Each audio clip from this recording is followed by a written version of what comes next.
ಪಿರಿಯಾಪಟ್ಟಣ ಎಡಬಲ ಆಳುವ ವರ್ಗವಾಗಿ ರೂಪುಗೊಳ್ಳುವ ನಿಟ್ಟಿನಲ್ಲಿ ನಾವೆಲ್ಲರೂ ಮುನ್ನಡೆಯದಿದ್ದರೆ ಹಿಂದಿನ ನಮ್ಮ ಗುಲಾಮಗಿರಿಯೇ ಭವಿಷ್ಯ ಕಾದಿದೆ ಎಂದು ಕರ್ನಾಟಕ ದಲಿತ ಚಳುವಳಿ ನವ ನಿರ್ಮಾಣ ವೇದಿಕೆ ಮುಖಂಡರಾದ ಹರಿಹರ ಆನಂದಸ್ವಾಮಿ ಅಭಿಪ್ರಾಯಪಟ್ಟರು. ಜಿಲ್ಲಾ ಪತ್ರಕರ್ತರ ಭವನದಲ್ಲಿ ಸೋಮವಾರ ನಡೆದ ಪತ್ರಿಕಾಗೋಷ್ಠಿಯಲ್ಲಿ ಭುಗಿಲೆದ್ದಿರುವ ಎಡಬಲ ಜಾತಿಗಳ ಒಳ ಮೀಸಲಾತಿ ಪ್ರಹಸನ ದುರಂತ ಕುರಿತು ಮಾತನಾಡಿದರು. ಡಾಕ್ಟರ್ ಬಿಆರ್ ಅಂಬೇಡ್ಕರ್ ಅವರ ನಿರಂತರ ಹಂಬಲದ ಹಿನ್ನೆಲೆಯಲ್ಲಿ ಅಸ್ಪೃಶ್ಯ ಸಮೂಹಗಳು ಒಟ್ಟಾಗಿ ಸ್ಪರ್ಶ ಮತ್ತು ವೈದಿಕ ವ್ಯವಸ್ಥೆಯ ವಿರುದ್ಧ ಒಂದು ಶಕ್ತಿಯಾಗಿ ಆಳುವ ವರ್ಗವಾಗಿ ಗ್ರೂಪ್ಗೊಳ್ಳುವ ಕನಸು ಕಂಡಿದ್ದರು. ಆದರೆ ಪ್ರಸ್ತುತ ಸಂದರ್ಭದಲ್ಲಿ ಆಲಿ ವ್ಯವಸ್ಥೆಯ ಜಾತಿ ಮತ್ತು ಧರ್ಮದ ಕೊಡುಗೆಯಿಂದಾಗಿ ಅಸ್ಪೃಶ್ಯ ಸಮೂಹ, ಅದರಲ್ಲೂ ಎಡ ಮತ್ತು ಬಲ ಸಮೂಹಗಳು ಪರಸ್ಪರ ಶತ್ರುಗಳತ್ತ ಬಿಂಬಿತವಾಗುತ್ತಿರುವುದು ಆತಂಕದ ಸಂಗತಿಯಾಗಿದೆ. ಈ ಒಳ ಮೀಸಲಾತಿ ಸಂಗತಿಯು ಅಸ್ಪೃಶ್ಯರಿಗೆ ಸಾಮಾಜಿಕ ನ್ಯಾಯವನ್ನು ದೊರಕಿಸುವ ಒಂದು ಪ್ರಕ್ರಿಯೆಯಿಂದ ಭಾವಿಸಲಾಗಿತ್ತು. ಆದರೆ ಅಸ್ಪೃಶ್ಯ ಸಮಾಜಗಳನ್ನು ಚಿತ್ರಗುಡಿಸಿ ಅಂಬೇಡ್ಕರ್ ಮೂಲ ಆಶಯವಾದ ಎಲ್ಲ ಅಸ್ಪೃಶ್ಯರು ಮತ್ತು ಶೋಷಿತ ಸಮುದಾಯಗಳು ಆಳುವ ವರ್ಗವಾಗಿ ಕೋಪ ತಾಳಬೇಕೆಂದು ಹಂಬಲಿಸಿದ್ದ ಅವರ ಬಯಕೆಗೆ ತಿಲಾಂಜಲಿ ಇಡಲಾಗಿದೆ. ಪ್ರಸ್ತುತ ಸರ್ಕಾರಗಳು ಹಾಗೂ ವೈದಿಕ ವ್ಯವಸ್ಥೆ ಅಸ್ಪೃಶ್ಯರ ಐಕ್ಯತೆಯನ್ನು ಎಂದು ಬಯಸದಿರುವಲ್ಲ. ಈ ಸಂದರ್ಭ ಅಂತಹ ಅಸ್ಪೃಶ್ಯರನ್ನು ಚಿತ್ರಗೊಳಿಸಲು ದುಷ್ಟ ಶಕ್ತಿಗಳಿಗೆ ಆಡಂಬರವಾಗಿರುವುದು ದುರಂತ ಎಂದು ತಿಳಿಸಿದ್ದಾರೆ.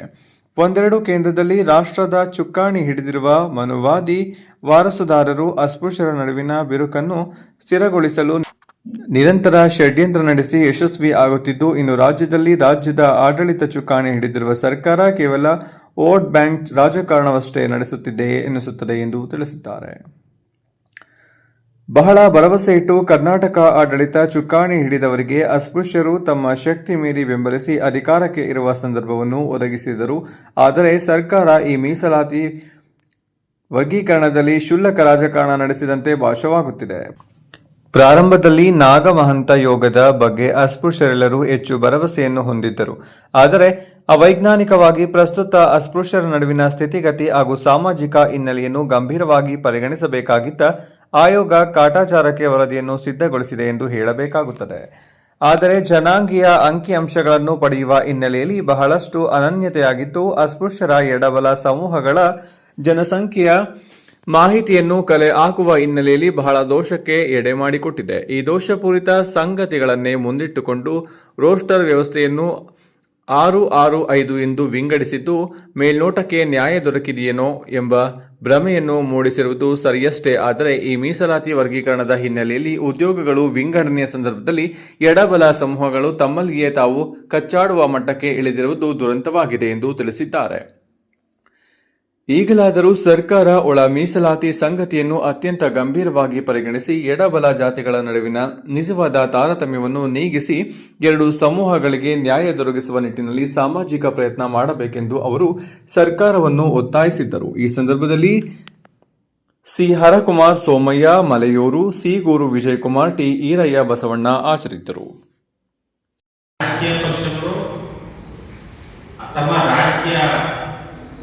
ಕಾರಣಕ್ಕಾಗಿ ಜನಾಂಗ ಸಮುದಾಯಗಳನ್ನ ಅವರು ಒಡೆದು ಇವತ್ತು ಚಿತ್ರ ಮಾಡಿರ್ತಕ್ಕಂಥದ್ದು ನಮಗೆಲ್ಲ ಗೊತ್ತಿರ್ತಕ್ಕಂಥ ವಿಚಾರ. ಇವತ್ತು ಆ ಒಂದು ಸಂದರ್ಭದಲ್ಲಿ ಇವತ್ತು ಬಿಜೆಪಿ RSS ಕೂಡ ದಲಿತರ ಬಗ್ಗೆ ಯಾವತ್ತೂ ಕೂಡ ಅವ್ರ ಬಗ್ಗೆ ಕಾಳಜಿಲ್ಲ. ಅವರು ಸಂವಿಧಾನ ಬದಲಾಯಿಸಿ ಅಂತಕ್ಕಂಥ ಉದ್ದೇಶ ಹೊಂದಿರತಕ್ಕಂಥವ್ರು, ಮತ್ತೆ ಅಂಬೇಡ್ಕರ್ ಆಶಯಗಳಿಗೆ ತಿಲಾಂಜಲಿ ಇಟ್ಟಿರ್ತಕ್ಕಂಥವ್ರು ಇವತ್ತು ರಾಜಕೀಯ ಬೇಳೆ ಬೇಯಿಸ್ಕೊಳ್ಳಿಕ್ಕೆ ಇವತ್ತು ಮೊಸಳೆ ಕಣ್ಣಿ ಸುರಿಸ್ತಾ ಇದ್ದಾರೆ. ಅದನ್ನ ಯಾವುದೇ ಕಾರಣಕ್ಕೂ ಎಡ ಸಮುದಾಯ ಇರ್ಬೋದು, ಬಲ ಸಮುದಾಯ ಇರ್ಬೋದು, ಯಾರು ಕೂಡ ಅವನ್ನ ನಂಬೇಡಿ, ಅವರ ನ್ಯಾಯವಂಚನೆ ಮಾತುಗಳಿಗೆ ಹೊರಳಾಗಬೇಡಿ ಅಂತ ಹೇಳ್ತಾ ಇವತ್ತು ಆಗಿರ್ತಕ್ಕಂಥ ಸಮಸ್ಯೆನ ಪರಸ್ಪರ ಕೂತು ಬಗೆಹರಿಸ್ಕೊಳ್ಬೇಕು. ಇವನ್ನ ಒಬ್ಬರಿಗೊಬ್ಬರು ಪರಸ್ಪರ ಹೆಚ್ಚೋದ್ರಲ್ಲಿ ಯಾವುದೇ ಉಪಯೋಗ ಇಲ್ಲ. ಇವತ್ತು ಭಾಸ್ಕರ್ ಪ್ರಸಾದ್ ಅಂತಕ್ಕಂಥ ವ್ಯಕ್ತಿ ಇವತ್ತು ಜನಾಂಗಗಳನ್ನ ಇವತ್ತು ಎಡಗೈ ಸಮುದಾಯಕ್ಕೆ ಅನ್ಯಾಯ ಆಗಿದೆ ಅಂತಕ್ಕಂಥ ವಿಚಾರ ಇಟ್ಟು ಅವರು ಕೆರಳಿಸಿ ಅವ್ರನ್ನ ದ್ವೇಷ ಮುಖಾಂತರ ಒಬ್ಬರಿಗೊಬ್ಬರು ಜಗಳ ಕಾಯೋದನ್ನ ಮಾಡಿದ್ದಾರೆ. ಅದನ್ನು ನಾವು ಖಂಡಿಸ್ತೇವೆ. ಅದಕ್ಕೆ ಆಸ್ಪದ ಕೊಡಬಾರದು. ನಾವೀಗ ಆಲ್ರೆಡಿ ಒಳ ಮೀಸಲಾತಿ ಬಗ್ಗೆ ನಮ್ಗೆ ಒಲವಿರಲಿಲ್ಲ. ಆದರೆ ದಲಿತ ಚಳವಳಿ ಒಂದು ಸಮುದಾಯ ಹಲವು ಸಮುದಾಯ ಎಲ್ಲ ಅವಕಾಶಗಳನ್ನ ಪಡ್ಕೊಂಡಿದೆ. ನಮಗೆ ಮೋಸ ಆಗಿದೆ ಅಂತಕ್ಕಂಥ ಮನಸ್ಥಿತಿ ಹೋಗಿದ್ದ ಪ್ರಯುಕ್ತ ನಾವೇ ಮಾಡಿ ಆಯಿತು ಅದೊಂದು ಹಾಕೊಳ್ಳಿ, ಒಳ ಮೀಸಲಾತಿ ಕೂಡ ಜಾರಿ ಆಗಲಿ. ಆದರೆ ಸೈನಿಕ ಯಾವುದು ಜನಸಂಖ್ಯೆ ಆಧಾರದ ಮೇಲೆ ಅವ್ರಿಗೆ ಸೈಂಟಿಫಿಕ್ ಆಗಿ ಒಳಮೀಸಲಾತಿ ಜಾರಿಯಾಗಬೇಕು ಅಂತೇಳಿ ನಾವು ಕೂಡ ಒಲವನ್ನ ತೋರಿದ ಹಿನ್ನೆಲೆಯಲ್ಲಿ ಸರ್ಕಾರ ನಾಗಮೋಹನ್ ದಾಸ್ ಅವರ ಆಯೋಗನ ರಚನೆ ಮಾಡಿತ್ತು. ಆದರೆ ನಾಗಮೋಹನ್ ದಾಸ್ ಅವರ ಆಯೋಗನೇ ವರದಿ ಕೊಟ್ಟಿರ್ತಕ್ಕಂಥದ್ದು ಅವೈಜ್ಞಾನಿಕ ಅನ್ನೋದು ನಾವೆಲ್ಲ ಬಿಗಿನಿಂಗ್ನಲ್ಲೇ ನಾವು ಬಹಳ ಸ್ಪಷ್ಟವಾಗಿ ಹೇಳಿದ್ದೇವೆ. ಹಿನ್ನೆಲೆಯಲ್ಲಿ ಇದು ಈ ಗುಯಿಲು ಈ ಪಾಯಿಂಟ್ ಇವನ್ನ ಯಾವ ಈ ಬಿಂದು ಕೂರಿಸುವಂತ ಇದರಲ್ಲಿ ಬಹಳ ಈಗ ಎಡವಟ್ಟಾಗಿ ಇಡೀ ಕರ್ನಾಟಕದಲ್ಲಿ ದೊಡ್ಡ ಒಂದು ವಿಕೃತ ರೂಪದಲ್ಲಿ ಈ ಎಡ ಬಲಗಳ ನಡುವೆ ಒಂದು ಯುದ್ಧ ಅನ್ನೋ ರೀತಿಯಲ್ಲಿ ಇದು ಪ್ರಾರಂಭ. ಇದು ನಿಜವಾಗಿಯೂ ಆತಂಕಕಾರಿ ಬೆಳವಣಿಗೆ. ಬಾಬಾ ಸಾಹೇಬರು ಎಲ್ಲ ಅಸ್ಪೃಶ್ಯರು ಒಟ್ಟಾಗಬೇಕು, ಅಸ್ಪೃಶ್ಯರೊಟ್ಟಿಗೆ ಇತರೆ ಹಿಂದುಳಿದವರು ಎಲ್ಲರೂ ಗುರುತು ಸೇರಬೇಕು, ಇವರೊಂದು ಶಕ್ತಿಯಾಗಿ ರೂಪುಗೊಳ್ಬೇಕು, ಶಕ್ತಿಯಾಗಿ ರೂಪುಗೊಳ್ಳೋದ್ರ ಮುಖಾಂತರ ಆಡಳಿತ ವರ್ಗವಾಗಿ ರೂಪುಗೊಳ್ಬೇಕು ಅಂತ ಹೇಳಿ ಕನಸನ್ನು ಕಂಡಿದ್ರು. ಆ ಕನಸಿಗೆ ತತ್ವ ವಿರುದ್ಧವಾದಂತಹ ನಡವಳಿಕೆ ಈ ಏನು ಒಳಮೀಸಲಾತಿ ಹಿನ್ನೆಲೆಯಲ್ಲಿ ಕರ್ನಾಟಕದಲ್ಲಿ ನಡೆದ ಬಿರುಕಿನ ಮುಚ್ಚಲಾರದ ಸ್ಥಿತಿಗೆ ಈ ಈ ಪರಿಶಿಷ್ಟ ಜಾತಿಯವರಿಗೆ ಅಸ್ಪೃಶ್ಯರ ನಡುವೆ ಇದಾಗಿದೆ. ಬಾಬಾ ಸಾಹೇಬರ ಕನಸೇನಾಗಿತ್ತು, ಅಸ್ಪೃಶ್ಯರು ಯಾವ ಕಾರಣಕ್ಕೂ ಪ್ರತ್ಯೇಕವಾಗಬಹುದು, ಏನು ಅಂಟೆಡ್ಮೆಂಟ್ಸ್ ಯುನೈಟ್ ಅನ್ನೋ ಒಂದು ಇದು ಘೋಷವಾಕ್ಯವನ್ನು ನಾವು ಆದರೆ ದುರಂತ ಹೊಡೆದರು. ಇದನ್ನ ಎಲ್ಲ ರಾಜಕೀಯ ಪಕ್ಷಗಳು ತಾವು ದಾಳವಾಗಬೇಕು. ನಿಜವಾಗ್ಲೂ ದುರಂತ. ಯಾಕೆ ಅಂತಂದ್ರೆ ಈ ಏನು ಅಸ್ಪೃಶ್ಯರೇನಿದ್ದಾರೋ ಅವ್ರನ್ನ ಒಟ್ಟಾಗಿ ತಗೊಂಡು ಹೋಗೋ ನಿಟ್ಟಿನಲ್ಲಿ ಸಾಮಾಜಿಕ ನ್ಯಾಯವನ್ನು ಕೊಡಬೇಕಾಗಿತ್ತು. ಅವರವರಿಗೆ ಏನೇನು ತರಬೇಕಾಗಿತ್ತು ಅದನ್ನ ಸಂಸದರು ಯಾರಿಗೂ ಇದಿಲ್ಲ, ಜಿಜ್ಞಾಸೆ. ಅದರ ಬದಲಾಗಿ ಏನೋ ಈ ಆಯೋಗಗಳ ಮೇಲೆ ಆಯೋಗಗಳು ನೇಮಿಸ್ತಾ ಮತ್ತೆ ಮೀಸಲಾತಿಯ ವರ್ಗೀಕರಣದ ಹಿನ್ನೆಲೆಯಲ್ಲಿ ಈ ಬಿಂದು ಕೂರಿಸುವ ಸಂದರ್ಭದಲ್ಲಿ ಅಜಾಗೃತಿಯಿಂದಲೂ ಅಥವಾ ಉದ್ದೇಶಪೂರ್ವಕವಾಗಿ ಇದನ್ನೆಲ್ಲ ಮಾಡಿ ಗೊಂದಲ ಮಾಡಿ ಬೀದಿ ಕಾಯ್ದೆಗಳನ್ನು ಮಾಡಿದ್ದು ಒಂದು ಖಂಡನೀಯ ಸಂಗತಿ. ಆದರೆ ಇಷ್ಟು ದಿನಗಳ ನಂತರವಾದ ಸರ್ಕಾರ, ಕರ್ನಾಟಕ ಸರ್ಕಾರ ಎಚ್ಚರಗೊಂಡು ಸದ್ಯದ ಅವಧಿಯಲ್ಲಿ ಈ ಎಲ್ಲ ಇದನ್ನ ಏನು ಒಳ ಮೀಸಲಾತಿಯ ಇದನ್ನ ತಡೆ ಹಿಡಿದು ಈ ಬಿಂದು ಕೂರಿಸೋದ ಸಂಗತಿಯನ್ನು ತಡೆ ಹಿಡಿದು ಹೊಸ ಒಂದು ಆವಿಷ್ಕಾರ ಆಗಬೇಕು, ಹೊಸ ಒಂದು ವೈಜ್ಞಾನಿಕವಾದಂಥ ಒಂದು ಪರಿಗಣನೆ ವೈಜ್ಞಾನಿಕವಾದ ಇದು ಆಯೋಗ ಇನ್ನು ಅದನ್ನ ನೇಮಕಾತಿಗಳನ್ನ ಮಾಡಲಿಕ್ಕೆ ಪೂರಕವಾದ ಒಂದು ವಾತಾವರಣ ನಿರ್ಮಾಣ ಆಗಬೇಕು. ಹಳೆಯ ಪದ್ಧತಿಯನ್ನೇ ಜಾರಿಗೆ ಕೊಟ್ಟಿದೆ. ಸದ್ಯಕ್ಕೆ ಹಳೆಯ ಪದ್ಧತಿಯನ್ನು ಹೀಗೆ ಇಟ್ಕೊಂಡ್ರೆ ಪುನಃ ಜಿಜ್ಞಾಸೆ ಹೀಗೆ ಮುಂದುವರಿತಾ ಬರೋದು ಮುಂಚಿತವಾಗಿದ್ದಂಥ ಒಂದು ಸಂದರ್ಭ ಇದೆಲ್ಲ ಸ್ಥಿತಿ ಇದ್ದಲ್ಲ ಅದನ್ನೇ ಮುಂದುವರಿಸ್ಕೊಂಡು ಹೋಗ್ಲಿಕ್ಕೆ ಮೊನ್ನೆ ಕ್ಯಾಬಿನೆಟ್ ಸಿದ್ದರಾಮಯ್ಯ ನೇತೃತ್ವದಲ್ಲಿ ಸಮಾಜ ಕಲ್ಯಾಣ ಮಂತ್ರಿಗಳ ನೇತೃತ್ವದಲ್ಲಿ ಕ್ರಮ ಕೈಗೊಂಡಿದೆ. ಸದ್ಯಕ್ಕೆ ಈ ಗುಗಿಲಿಗೆ ಒಂದು ರೀತಿಯ ತಂಗಿರಿಸಿದ್ರು ಇನ್ನೊಂದು ವರ್ಗಕ್ಕೆ ಅನುಮಾನ ತನ್ನಷ್ಟಕ್ಕೆ ತಾನೇ ಗುಗಿ ಹೇಳ್ತಾರೆ.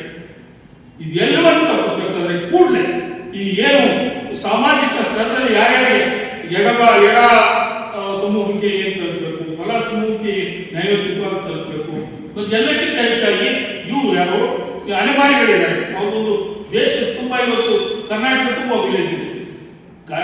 ಅಲೆಮಾರಿಗಳಿಗೆ ಸಂಬಂಧಪಟ್ಟಾಗೆ ದಿಕ್ಕು ದೆಸೆಯಲ್ಲಿ ಇರತಕ್ಕಂಥವ್ರು ಅವ್ರಿಗೆ ಏನು ನೀತಿ ಮಾಡಬೇಕು ಇದನ್ನ ಕೂಡಲೇ ಸರ್ಕಾರ ಒಂದು ಸರ್ಕಾರಕ್ಕೆ ಇದು ಹೆಚ್ಚುಗಾರಿಕೆಯ ಅಥವಾ ಏನೋ ಆಗಬಾರ್ದು ಕೆಲಸ ಏನೋ ಅಲ್ಲ, ಸರ್ಕಾರದಿಂದ ಆಗುವಂಥದ್ದು ಕೂಡಲೇ ಇದನ್ನ ಬದ್ಧತೆಯಿಂದ ಮಾಡಬೇಕು. ಇಲ್ಲದೆ ಇದ್ರೆ ಈ ಜನರನ್ನ ಕಿತ್ತಾಡಬೇಕು. ಇಂತಹ ಸಂದರ್ಭವನ್ನ ಮನುವಾದಿ ಸಂದರ್ಭವಾಗಿ ಮನುವಾದಿ ಶಕ್ತಿಗಳು ಬಹಳ ಚೆನ್ನಾಗಿ ಬಳಸ್ತಾ ಇದ್ದಾರೆ. ಮನುವಾದಿ ಶಕ್ತಿಗಳು ಈ ಏನು ಅಸ್ಪೃಶ್ಯರ ನಡುವಿನ ಕಿತ್ತಾಟವನ್ನೇ ಟ್ರಂಪ್ ಕಾರ್ಡ್ ಮಾಡಿ ಅವ್ರನ್ನ ಚಿತ್ರಗೊಳಿಸುವಂತ ಕೆಲಸವನ್ನ ಯಶಸ್ವಿ ಮಾಡಿ ಯಶಸ್ಸನ್ನ ಕಾಣ್ತಿದೀವೇನೋ ಅನ್ನೋ ಕನಸನ್ನು ಕಾಣ್ತಿದ್ದಾರೆ. ಅಂತಂದ್ರೆ ಕೇವಲ ವೋಟ್ ಬ್ಯಾಂಕ್ ಆಗಿ ಮಾತ್ರ ನೋಡ್ಬೇಡಿ, ಇವರ ಸಂಪೂರ್ಣ ಪುರೋಭಿವೃದ್ಧಿ ಎಲ್ಲ ರೀತಿಯ ಅಭಿವೃದ್ಧಿಗೆ ಪೂರಕವಾದ ನಿಟ್ಟಿನಲ್ಲಿ ಸರ್ಕಾರ ಕ್ರಮ ಕೈಗೊಳ್ಳಬೇಕು ಅಂತೇಳಿ ಒತ್ತಾಯ ನವನಿರ್ಮಾಣ ವೇದಿಕೆ ಮೊದಲಿಂದ ಹೇಳ್ತಾ ಬಂದಿದೆ. ಎಡ ಬಲಗಳನ್ನು ಚಿತ್ರಗೊಳಿಸೋದ್ರ ಮುಖಾಂತರ, ಅಸ್ಪೃಶ್ಯರನ್ನ ಚಿತ್ರಗೊಳಿಸೋದ್ರ ಮುಖಾಂತರ ನೀವೇನನ್ನು ಸಾಧಿಸ್ತಾರೆ. ಇವತ್ತೆಲ್ಲ ನಾಳೆ ಜನಕ್ಕೆ ಅರ್ಥ ಆದಾಗ ಪ್ರಶ್ನೆ ಮಾಡ್ತಾರೆ. ಪ್ರಶ್ನೆ ಮಾಡಿದಾಗ ನಿಮ್ಮ ಹತ್ರ ಉತ್ತರ ಇರಲ್ಲ. ಏಕೆಂತಂದ್ರೆ ನಮ್ಮನ್ನೆಲ್ಲ ಈಗ ಆಟ ಆಡಿಸಿ ನಮ್ಮನ್ನ ನೀವು ಸಂಪೂರ್ಣ ನಮ್ಮೆಲ್ಲರನ್ನು ಕೇವಲ ಒಟ್ಟಾಗಿ ಮಾತ್ರ ನೋಡ್ತಾ ಇದ್ದೀರಿ. ನಮ್ಮ ಬದುಕಿಗೆ ಪೂರಕವಾದ ಯಾವ ಕ್ರಮವನ್ನು ನೀವು ತಗೊಂಡಿಲ್ಲ ಅಂತ ಹೇಳಿ ಪ್ರಶ್ನೆ ಮಾಡುವಂಥದ್ದಾಗುತ್ತೆ. ಎಡ ಮತ್ತು ಬಲ ನಡುವಿನ ಕಿತ್ತಾಟ ಇದೆಯಲ್ಲ, ಇದು ಸಾಕು, ನಮ್ಮ ಸಮೂಹಗಳಲ್ಲಿ ವಿನಂತಿಸೋಣ, ಸಾಕು, ಇದನ್ನು ಮುಂದುವರಿಸ್ಕೊಂಡು ಹೋಗ್ಬೇಡಿ. ಏನೇನು ಹಳೆ ಪದ್ಧತಿ ಇದೆಯೋ ಇದನ್ನ ಇನ್ನು 6 ತಿಂಗಳೊಳಗೆ ಸರ್ಕಾರ ಕೂಡಲೇ ಇದನ್ನ ಇತ್ಯರ್ಥಪಡಿಸಿ ಎಲ್ಲರಿಗೂ ಏನೇನು ನ್ಯಾಯೋಚಿತವಾಗಿ ದಕ್ಕಬೇಕಾಗಿದೆಯೋ ಹೇಳೋರಿಗೆ ಸ್ವಲ್ಪ ಕೊಳಕು ಅನ್ಯಾಯಗಳು ಎಲ್ಲೆಲ್ಲಾಗಿದೆ ಅಂತ ಕಡೆ ತುಂಬುವಂಥದ್ದು ಬಹಿರಂಗವಾಗಿ ನಾವು ಮುಚ್ಚುಮರೆ ಇದ್ದೆ ಓಪನ್ ಆಗಿ ತುಂಬುವಂಥದ್ದು, ಹಾಗೆ ಪರಿಶಿಷ್ಟ ಜಾತಿಯ ಬಲಗೈಗಳಿಗೆ ಸ್ಪೃಷ್ಟ ಪರಿಶಿಷ್ಟ ಜಾತಿಯವರಿಗೆ ಎಷ್ಟು ಮಟ್ಟಿಗೆ ಅವರು ಕೊಡಬೇಕು, ಎಲ್ಲರಿಗೂ ಕೊಡಿ ನ್ಯಾಯ ನಾವು ಅದರ ಪರವಾಗಿ ಮೊದಲಿಂದ ಹೇಳ್ಕೊಂಡು ಕರ್ನಾಟಕ ದಲಿತ ಚಳವಳಿ ನವನಿರ್ಮಾಣ ವೇದಿಕೆ ಇವರು ಯಾರ ಎಲ್ಲ ಸಂದರ್ಭದಲ್ಲೂ ಒಂದು ಯೂನಿಟ್ ಆಗಿ ನೋಡಿದ್ರು. ಪರಿಶಿಷ್ಟ ಜಾತಿಯವರು ನಿಮ್ಮ ಒಟ್ಟು ಏನೇನು ಇತರೆ ಜನಾಂಗಕ್ಕೂ ಅಲ್ಲಿ ಇದ್ರ ಹಿಂದುಳಿದ ವರ್ಗಗಳಿದ್ದಾರೆ, ಹೀಗೆ ಅಂತ ಹಿಂದುಳಿದ ವರ್ಗಗಳನ್ನ ಎಲ್ಲ ಇವತ್ತೆ ಎಲ್ಲ ಜಾತಿಯ ಸ್ಪಷ್ಟರನ್ನ ನಿಮ್ಮ ತೆಕ್ಕೆಗೆ ತಗೊಂಡು ನೀವೊಂದು ಶಕ್ತಿ, ರಾಜಕೀಯ ಶಕ್ತಿಯಾಗಿ ರೂಪುಗೊಳ್ಬೇಕು ಅಂತದ್ದು ದಲಿತ ಚಳವಳಿ ನವನಿರ್ಮಾಣ ವೇದಿಕೆಯ ಆಶೆ. ಈ ನಿಟ್ಟಿನಲ್ಲಿ ಸರ್ಕಾರ ಕ್ರಮ ಕೈಗೊಳ್ಳಬೇಕು. ಈಗೇನು ನೀವು ಕ್ರಮ ಇವತ್ತಿನ ಪ್ರಸ್ತುತ ಸಂದರ್ಭದಲ್ಲಿ ಈ ಹಳೆಯ ಪದ್ಧತಿಯನ್ನ ಜಾರಿಗೆ ತಂದಿರುವುದಕ್ಕಾಗಿ ತಮ್ಮ ಸ್ವಾಗತ. ಆದರೆ ಇದೇ ಇದನ್ನು ನಾವು ಮುಂದುವರಿಸಿಕೊಂಡು ಹೋಗಬೇಡಿ. ಆದಷ್ಟು ಬೇಗ ಇದಕ್ಕೊಂದು ಶುಷ್ಕವಾದ, ಸ್ಪಷ್ಟವಾದಂತಹ, ವೈಜ್ಞಾನಿಕವಾದಂತಹ ಒಂದು ತೀರ್ಮಾನವನ್ನು ಬದ್ಧತೆಯೊಳಗೆ ಜಾರಿ ತನ್ನಿ ಅಂತೇಳಿ ಈ ಮೂಲಕ ವಿನಂತಿಸಲಿಕ್ಕಾಗಿ ಪತ್ರಿಕಾಗೋಷ್ಠಿಯನ್ನು ಕರೆದಿದೆ. ಮಂತ್ರಿಗಳಿರ್ಬೋದು, ಪುಣ್ಯಗಳಿರ್ಬೋದು, ಅನೇಕ ತಿಳುವಳಿಕೆ ಇರ್ತಕ್ಕಂಥ ಮಂತ್ರಿ ಮಾನ್ಯರು ಕೂತ್ಕೊಂಡು ಚರ್ಚೆ ಮಾಡಿ ನಾಗಮೋಹದಾಸ್ ವರದಿ ಏನಿದೆ, ಇವತ್ತಿಗೆ ಹಳೆಯ ಮೀಸಲಾತಿ ಏನಿದೆ, ಯಾವ್ದು ತಂದ್ರೆ ನಮ್ಮ ಸಮಾಜಕ್ಕೆ ಅನುಕೂಲ ಆಗುತ್ತೆ ಅಂತ ಹೇಳಿ ಸಾಮಾಜಿಕವಾಗಿ ವಿಚಾರಗಳನ್ನ ನಾವು ಸಂಘಟನೆಗೆ ಹೇಳ್ತಾ ಬಂದಿದ್ದೀವಿ. ಆದ್ರೂ ಕೂಡ ತರಾಜುಗಳಲ್ಲಿ ಮಾಡಿದ್ವಿ, ನಾವು ಮಾಡಿದ್ದಕ್ಕೆ ತಕರಾರು ನಾಯಕ ಮಾಡಿದ್ದಕ್ಕೆ ಇಂಪ್ಲಿಮೆಂಟ್ ಆಗ್ತಾ ಇದೆಯಾ, ಇವತ್ತು ಯಾವ ಮಟ್ಟಕ್ಕೆ ಬಂದಿದೆ, ಎಡ ಬಲ ಎರಡು ಜನಗಳು ಕೂಡ ಅಪರಾಧ ಮಟ್ಟಕ್ಕೆ ಬೀದಿ ಹಿಡಿದು ಗಲಾಟೆ ಆಗ್ತದೆ, ಸ್ಟ್ರೈಕ್ಗಳಾಗ್ತದೆ, ತೊಂದರೆಗಳಾಗ್ತದೆ. ಕಾರಣ ಏನು ಅಂದ್ರೆ ನಮ್ಮಲ್ಲಿರ್ತಕ್ಕಂಥ ರಾಜ್ಯದಲ್ಲಿರ್ತಕ್ಕಂಥ ಏನು ಕರ್ನಾಟಕ ಸರ್ಕಾರ ಇದೆ, ಸಿದ್ದರಾಮಯ್ಯ ಸರ್ಕಾರ ಇದೆ, ಎಸ್.ಸಿ. ಮಾದೇವಪ್ಪ ಮಾಡಿದ್ದಾರೆ, ಮುನಿಯಪ್ಪ ಮಾಡಿದ್ದಾರೆ, ಅನೇಕ ನಮ್ಮಲ್ಲಿದ್ದಾರೆ, ಪ್ರೊಫೆಸರ್ ಇವರೆಲ್ಲರೂ ಕೂಡ ನಮ್ಮ ತಿಳುವಳಿಕೆ ಹೇಳುವಂಥ ಧೈರ್ಯ ತಿಳುವಳಿಕೆ ಹೇಳುವಂಥ ನಾವು ಕಾನೂನಿನ ವ್ಯತ್ಯಾಸ ಸರಿಪಡಿಸಿದ್ರೆ ನಮ್ಗೆ ತಕರಾರಿಲ್ಲ, ವಿರೋಧ ತಕರಾರಿನ ಸರಿಪಡಿಸೋದ್ರ ಮೂಲಕ ನಮಗೆ ಸಾಮಾಜಿಕ ನ್ಯಾಯ ಅಂತ ಕೇಳ್ತಾ ಇದ್ದೇವೆ. ಬಟ್ ನೀವು ಸುಮ್ಮನಿರೋದ್ರಿಂದ ಎಡ ಮತ್ತು ಬಲ ಬೀದಿ ಹಿಡಿದು ಒಬ್ಬರ ಮೇಲೆ ಕೆಸರ ಎತ್ತಾಟ ಇದೆ, ಅದು ಖಂಡನೀಯ ಆಗಬಾರ್ದು. ನಮ್ಮ ಜನರಿಗೆ ತಿಳುವಳಿಕೆ ಕೊಡಬೇಕಾದಂತ ಏನು ನಮ್ಮ ರಾಜ್ಯದ ಮಂತ್ರಿಗಳಿದ್ರೆ ದಯಮಾಡಿ ಅವ್ರಿಗೆ ತಿಳುವಳಿಕೆ ಹೇಳಬೇಕು, ನೀವು ತಿದ್ದುಪಡಿಗಳನ್ನು ಕೂಡ ಸರಿಪಡಿಸಬೇಕು. ಮತ್ತೆ ಜೊತೆಗೆ ಏನು ಹಳೆಯ ಮೀಸಲಾತಿ ತಗೊಳ್ಬೋತಕ್ಕಂಥ ಯೋಜನೆ ಇದೆ ಅದಕ್ಕೆ ಮಾಡಿ.